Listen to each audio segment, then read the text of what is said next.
औरंगाबाद महापालिकेत विद्यार्थिनींना मोफत वाटण्यात आलेल्या सायकल खरेदीवरनं चांगलंच राजकारण तापू लागलंय। सायकल खरेदीत भ्रष्टाचार झाल्याचा आरोप करत स्थायी समिती सभापती आणि सभागृह नेत्यांनी कार्यक्रमावरच बहिष्कार टाकल्यामुळे शिवसेनेत दुफळी निर्माण झाली आहे।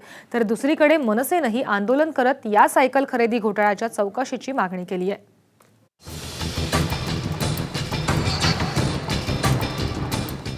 सायकल खरेदीत भ्रष्टाचार, विद्यार्थिनींच्या पैशावर प्रशासनाचा डल्ला, 2300ची सायकल 3800ला, सायकल खरेदी घोटाळ्यावरून राजकारण तापलं, शिवसेनेत दुफळी तर मनसेही आक्रमक। औरंगाबाद महापालिकेत सायकल खरेदीवरून शिवसेनेत दुफळी निर्माण झाली आहे। महिला आणि बालकल्याण समितीनं शहरातील 616 विद्यार्थिनींसाठी सायकली खरेदी केल्या होत्या। मात्र शिवसेनेच्या सभापतींच्या काळात खरेदी केलेल्या सायकली भंगार असल्याचं कारण पुढे करून सभापती विजय वाघचौरे आणि सभागृह नेते किशोर नागरे यांनी सायकल वाटपाच्या कार्यक्रमावर बहिष्कार टाकला। तर दुसरीकडे मनसेनं सायकल मोर्चा काढून या घोटाळ्याच्या चौकशीची मागणी केली आहे। ISI मार्क आहे वगैरे हे सगळ्या गोष्टी जरी टेक्निकली असल्या पण त्याची सायकल रस्त्यावर चालायची कॅपॅसिटी पाहिजे। ते आपण गरीब विद्यार्थिनींना देणार आहोत आणि 400 रुपयात 200 रुपयात काहीतरी सायकल देणार आहोत आणि 1000 रुपये त्याला महिन्याचा मेंटेनन्स जर लागला तर ते गरिबाला सायकल देऊन काही फायदा नाही आहे त्याचा।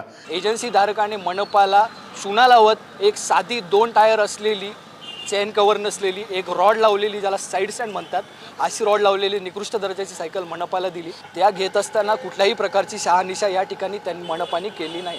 याचा अर्थ मनपाने या ठिकाणी परत एकदा विद्यार्थिनींच्या सायकल वाटपामध्ये भ्रष्टाचार केलेला हा दिसून येतो। प्रशासनानं या सायकली चांगल्या असल्याचा दावा करत धूमधडाक्यात वाटप समारंभ घेतला। नगरच्या संजय ट्रेडर्स या संस्थेनं या सायकली पुरवल्यात। या सायकलींची बाजारात किंमत 2300 रुपये इतकी असून प्रशासनानं याच सायकली तब्बल 3800 रुपयांना विकत घेतल्यात। इतकंच नाही तर प्रशासकीय प्रक्रियेनुसारच खरेदी झाल्याचं म्हणत प्रकरण दडपण्याचाही प्रयत्न केला जातोय। सायकल खरेदी करण्यासाठी रितसर ई टेंडरिंगद्वारे निविदा मागवण्यात आली। आज ज्यांनी सायकल पुरवठा केलेला आहे त्यांचा जो दर आहे तो 3900 रुपये होता। त्यांना आम्ही त्याच्यामध्ये 2% दर कमी करून वाटाघाटी करून 2% दर कमी करून त्यांना 3800 रुपयामध्ये सायकल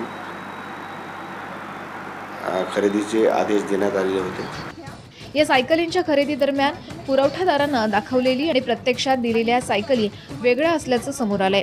या सायकलींच्या खरेदीत मोठा भ्रष्टाचार असल्याचंही उघड झालंय। स्थायी सभापती, उपमहापौर, मनसे, राष्ट्रवादीसह सर्वच पक्षांनी याविरुद्ध आवाज उठवलाय। त्यामुळे या सायकल घोटाळ्याची सखोल चौकशी होणार का हाच प्रश्न आहे। मिलिंद वानखेडेसह ब्युरो रिपोर्ट, साम टीव्ही, औरंगाबाद।